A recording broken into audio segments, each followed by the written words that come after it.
La ventaja competitiva en costos se obtiene cuando una empresa logra desarrollar costos inferiores al de sus competidores para un producto o servicio comparable en calidad. Miren que estoy hablando de costo y no necesariamente de precio. Yo puedo tener un producto que para mi empresa el costo de fabricarlo es mucho menor que para las compañías competidoras. Y al tener ese costo más bajo, yo puedo establecer un nivel de precios similar al de los competidores. Pero el margen unitario que le va a quedar al producto que yo vendo va a ser mucho mayor al margen que manejan los competidores, de tal manera que yo voy a tener mayor rentabilidad. Aunque yo también podría decir, bueno, como tengo un costo más bajo, voy a tener también un precio más bajo.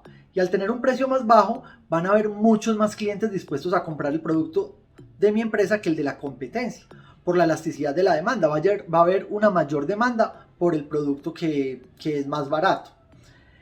E inclusive, muchos competidores, como tienen una estructura de costos más alta, no van a tener la capacidad de igualar ese precio, porque si bajan su precio por debajo del costo unitario de fabricar su producto, estarían perdiendo dinero.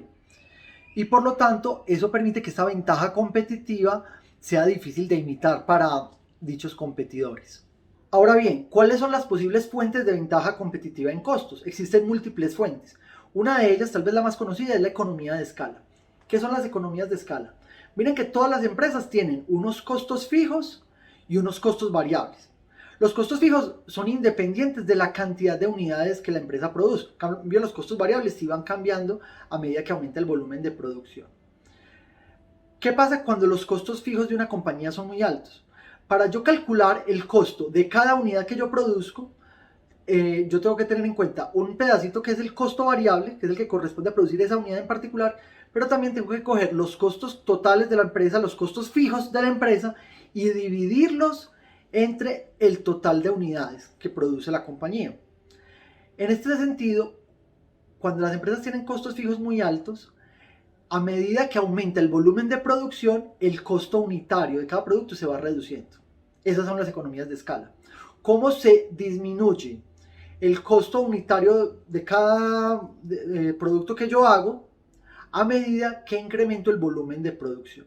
Entonces muchas empresas que logran el liderazgo en costos lo hacen porque tienen unas capacidades de producción muy altas que otras compañías más pequeñas no logran obtener. Y por lo tanto, al no obtener esas economías de escala, el producto es mucho más costoso de fabricar para la empresa pequeña. Otra posible fuente de ventaja en costos son las tecnologías de producción y la mejora en los procesos.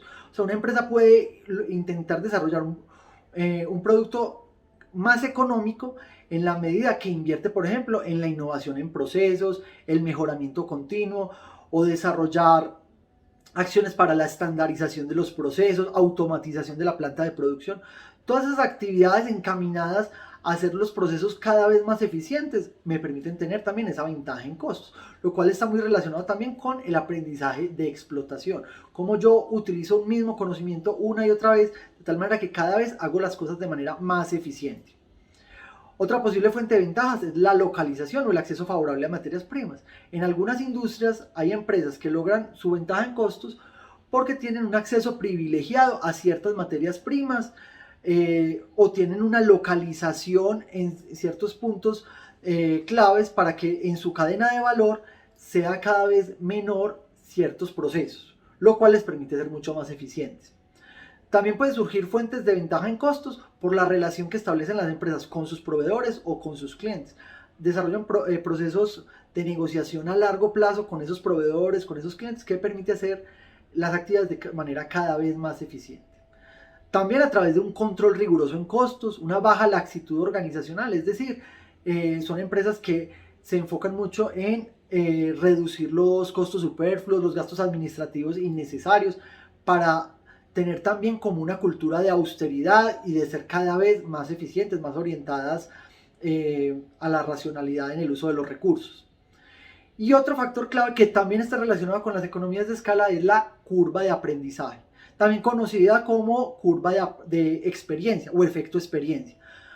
¿A qué nos referimos con la curva de aprendizaje? Es cómo se reduce el costo unitario también de cada producto conforme aumenta la producción acumulada. Miren que está relacionado con las economías con las economías de escala, pero aquí no es tanto por los costos fijos, sino porque la empresa, los empleados, a medida que producen mayor cantidad de unidades, aprenden a hacer cada vez mejor el producto, lo cual les permite reducir también los costos. Es un fenómeno muy similar y muy relacionado con el de las economías de escala.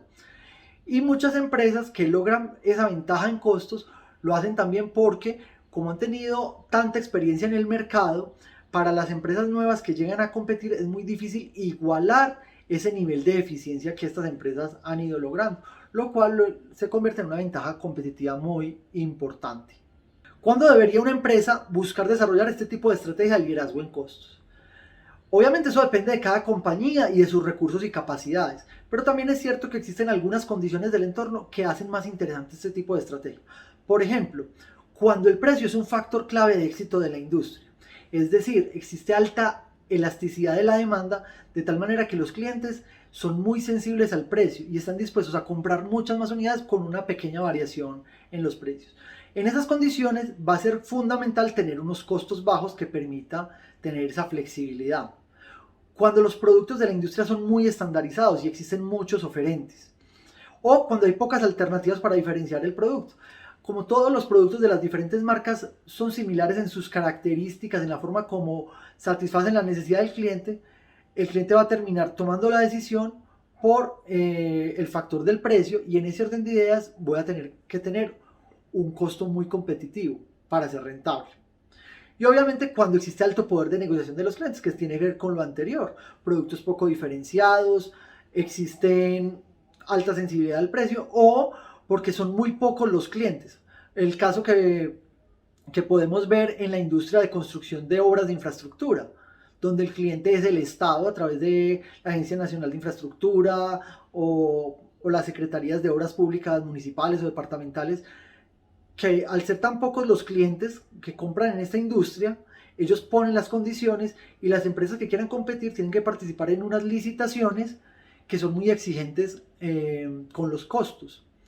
Y ahí entonces para la empresa va a ser clave lograr desarrollar unos costos mucho más bajos que el de sus competidores. Ahora bien, la estrategia de liderazgo en costos también tiene unos riesgos que hay que tener en cuenta. Por ejemplo, es una estrategia que requiere una atención permanente a todas las actividades, porque puede surgir en cualquier momento un cambio en una materia prima, un cambio en una actividad que me puede disparar los costos y me puede hacer perder esa posición estratégica de ventaja competitiva.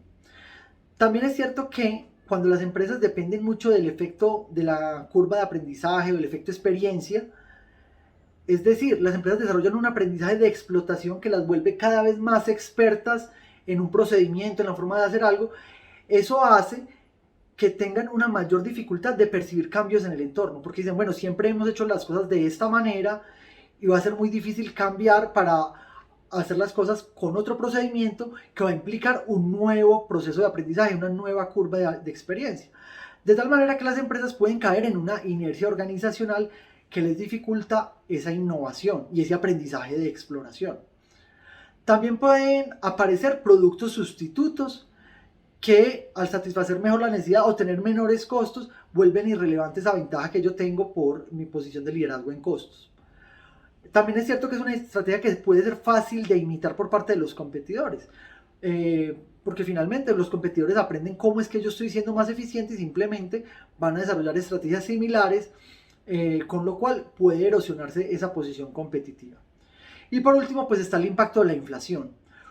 Como esa ventaja en costos depende también de los insumos que yo compro, las materias primas, cuando la inflación se incrementa, que es un factor externo que yo no controlo, eso obviamente va a incrementar mis propios costos de producción y va a erosionar también esa posición de ventaja en costos que yo he ido construyendo a lo largo del tiempo. Estos riesgos tienen que ser tenidos en cuenta cuando se decide seguir una estrategia de este tipo.